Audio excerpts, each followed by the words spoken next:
రాష్ట్ర ప్రభుత్వ తరఫు నుంచి ఈరోజు కేంద్ర ఆర్థిక శాఖ మంత్రులు శ్రీమతి నిర్మలా సీతారామన్ గారిని ప్రత్యేకంగా కలవటం జరిగింది.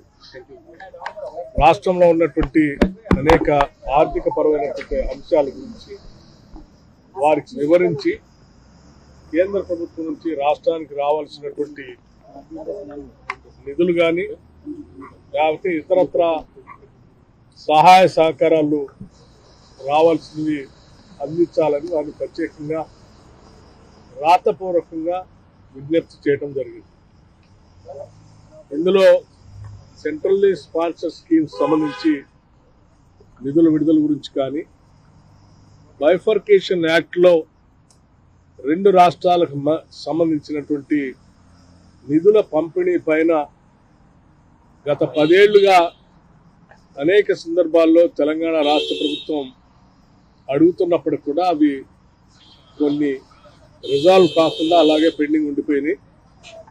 అటువంటి అంశాలపైన అట్లాగే మరీ ముఖ్యంగా గత ప్రభుత్వం ఆఫ్ బడ్జెట్ బారోయింగ్స్ పెద్ద ఎత్తున రేట్ ఆఫ్ ఇంట్రెస్ట్తో తీసుకొచ్చినటువంటి రుణాలు ఈరోజు రాష్ట్ర ప్రభుత్వం పైన పెనుభారంగా మారాయి. వాటికి సంబంధించి రేట్ ఆఫ్ ఇంట్రెస్ట్తో తగ్గించి రీస్ట్రక్చరింగ్ చేసుకోవడానికి కావాల్సినటువంటి వెసులుబాటుని కేంద్ర ప్రభుత్వం నుంచి, ఆర్థిక శాఖ నుంచి మీ సహాయ సహకారాలు కావాలని వాటిని విజ్ఞప్తి చేయడం జరిగింది. ఉదాహరణకి 31,795 కోట్ల దాకా ఆ బడ్జెట్ బారోయింగ్ సంబంధించి రేట్ ఆఫ్ ఇంట్రెస్ట్లో ఒక్కొక్క సందర్భంలో 10.75% నుంచి 11.25% వరకు కూడా వడ్డీతో రుణాలు తీసుకున్నటువంటి ఈ రుణాలు ఈరోజు కట్టే పరిస్థితిలో భారంగా మారాయి. 31,795 కోట్లకు సంబంధించిన హాఫ్ బడ్జెట్ బారోయింగ్స్ సంబంధించి ఈరోజు చాలా కార్పొరేషన్స్, ఉదాహరణకి పవర్ ఫైనాన్స్ కార్పొరేషన్ నుంచి, రూరల్ ఎలక్ట్రిఫికేషన్ కార్పొరేషన్ నుంచి 10.75% రేట్ ఆఫ్ ఇంట్రెస్ట్తో, అట్లాగే 11.25% రేట్ ఆఫ్ ఇంట్రెస్ట్తో తీసుకున్నటువంటి ఈ రుణాలు, గత ప్రభుత్వం తీసుకున్న ఈ రుణాలు ఈరోజు రాష్ట్ర ప్రభుత్వంపై చాలా భారంగా మారింది.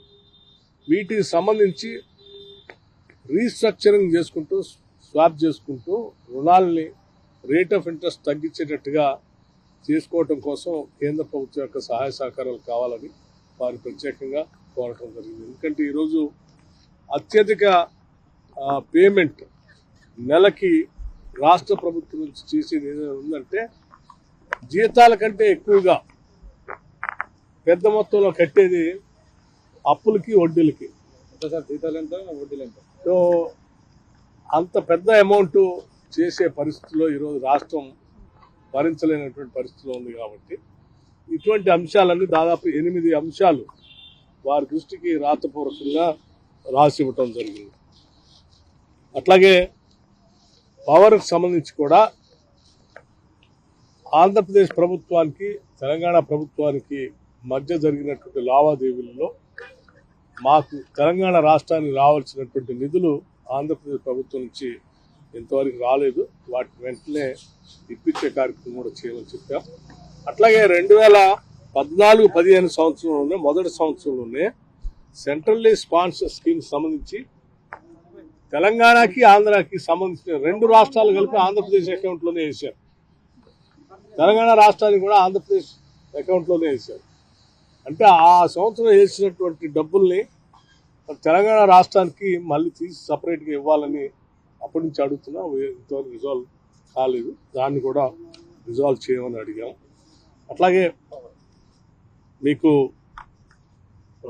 డెవలప్మెంట్ సంబంధించినటువంటి బ్యాక్వర్డ్ డిస్ట్రిక్ట్స్ సంబంధించి తెలంగాణ రాష్ట్రానికి 2019-20, 2021-22, 2022-23, 2023-24 సంవత్సరానికి సంబంధించి కొన్ని బ్యాక్వర్డ్ డిస్ట్రిక్ట్స్ సంబంధించినటువంటి ఫండ్స్ని రాష్ట్రానికి రావాల్సినవి ఆగిపోయి ఉన్నాయి. వాటికి సంబంధించి కూడా ఆయా బ్యాక్వర్డ్ డిస్ట్రిక్ట్స్లో గవర్నమెంట్ ఆఫ్ ఇండియా ఐడెంటిఫై చేసిన డిస్ట్రిక్ట్స్లోనే వాటి అభివృద్ధి కార్యక్రమాలు ముందుకు తీసుకొని పోవడం కోసం నిధుల్ని త్వరితగతిన రిలీజ్ చేయవలసిందిగా గౌరవ ఆర్థిక శాఖ మంత్రుల్ని మీరు ఇంటర్వ్యూని అయి సంబంధించిన శాఖ అధికారులతో మాట్లాడి తెలంగాణ రాష్ట్రానికి సంబంధించినటువంటి ఈ పెండింగ్ ఇష్యూస్ అన్నిటిపైన తగు నిర్ణయం తీసుకోవాల్సిందిగా వారికి విజ్ఞప్తి చేయడం జరిగింది.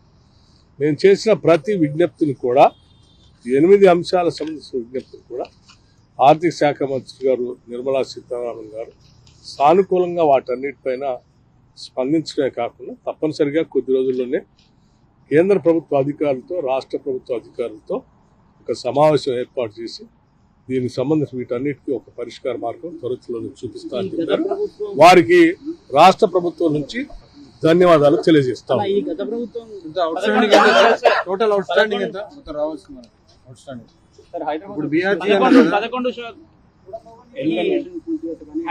హైడ్రా కింద పెద్ద ఎత్తున కూల్చివేతలు చేపట్టింది తెలంగాణ ప్రభుత్వం. ముఖ్యంగా ఎలా చూస్తారు?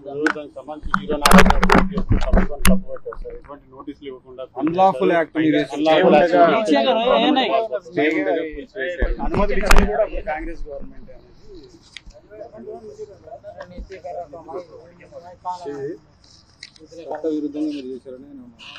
హైదరాబాద్ నగరం లేక్స్ రాక్స్, ఈ లేక్స్ రాక్స్ అనేది హైదరాబాద్ నగరానికి పేరు ప్రఖ్యాతులు తీసుకొచ్చినటువంటి విషయాలు రెండు కొన్ని. ఇటువంటి లేక్స్ ని రాక్స్ ని రెండింటిని కూడా కాపాడుకోవాలని చెప్పి పర్యావరణ శాస్త్రవేత్తలు కూడా పెద్ద ఎత్తున ఉద్యమాలు చేస్తున్న సంగతి కూడా మనకు తెలిసింది.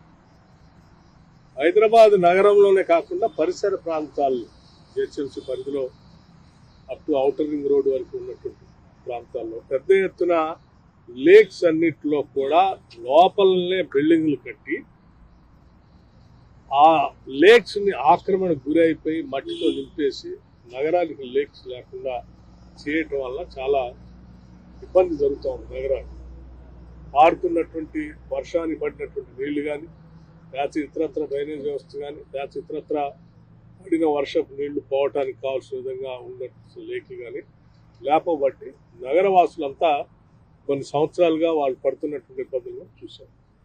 దీన్ని దృష్టిలో పెట్టుకొని భవిష్యత్ నగరవాసులు ఎవరికి కూడా గత పాలకులు కానీ మన పూర్వీకులు కానీ మనకి కట్టించి అందించినటువంటి ఈ లేక్స్ ఏమీ కూడా ఆక్రమణకు గురి కాకుండా ఉండాలనేటువంటి ఆలోచనతో ఏర్పాటు చేసింది హైడ్రా.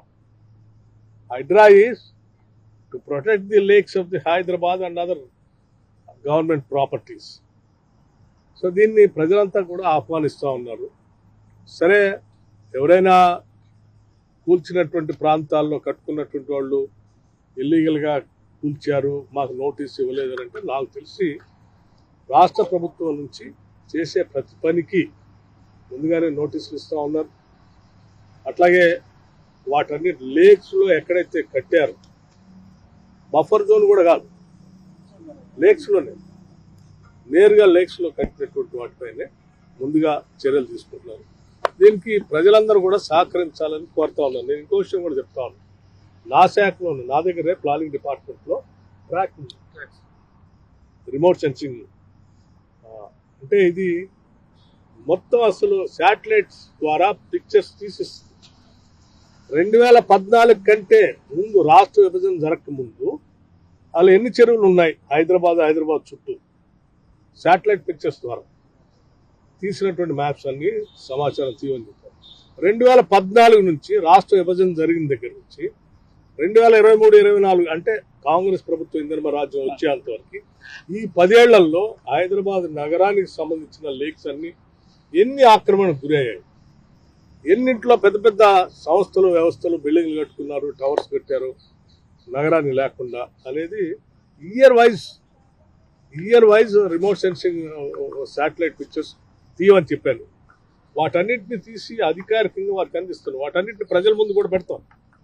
ఇన్ని లేక్లు 2014 అప్పుడు ఉన్నాయి, 2023-24 వచ్చేవరకు ఈ లేక్లన్నీ ఆక్రమణ గురైంది. ఏం చేద్దాం మీరే చెప్పండి. ప్రజలకి ఏదైనా నేను అదే చెప్పేది, రాష్ట్ర విభజన జరిగింది కదా, అప్పుడైనా ఎప్పుడైనా సార్ చట్ట ప్రకారం చట్టం లోబడే నిర్ణయాలు తీసుకోవాలని చెప్పి అట్లాగే జరుగుతుంది. ఎన్ని చెరువులు ఆక్రమణకు గురైనాయి సార్? ప్రాథమికంగా ఏమన్నా పర్సంటేజ్ చెప్పండి కలిసి. ఆ ఎంత లెక్కలు percentage? సార్ ఇప్పుడు అన్నీ మీరు తీస్తున్నారు. కేవలం ప్రతిపక్ష నాయకుల ఆస్తులపైకి వెళ్తున్నారు అనేది ప్రధానంగా మీ పైన మేము అందుకే చెప్తా ఉన్నాం కదా చాలా స్పష్టంగా మొత్తం లెక్కలతో సహా ప్రజల ముందు పెడతామని. ఇంకా ఇబ్బంది ఉంది, గొడవ అధికార ఉంది. పార్టీ అయినా సరే ఎవరిని వదలరు సార్. అధికార పార్టీకి ఇది మీరందరూ అర్థం చేసుకోవాల్సింది ఒకటి. ప్రభుత్వం అనేది ప్రజల అవసరాలని, ఆస్తుల్ని, వారి జీవితాలని ప్రొటెక్ట్ చేసుకుంటూ ముందుకు తీసుకుపోయేది. ఇక్కడ అధికార పార్టీయా లేకపోతే ప్రతిపక్ష పార్టీ అనేది అంశం కాదు. ప్రజలకు సంబంధించిన నగరాన్ని, ప్రజలకు సంబంధించిన లేక్స్ని కాపాడటం ప్రభుత్వం యొక్క ప్రధాన బాధ్యత. ఆ బాధ్యత చేస్తుంది. ఈ బాధ్యత వద్దని ఎవరైనా కోరుకుంటే ప్రజలు మనల్ని తప్పుపడతారు. అటువంటి చేయొద్దని కోరుతారు.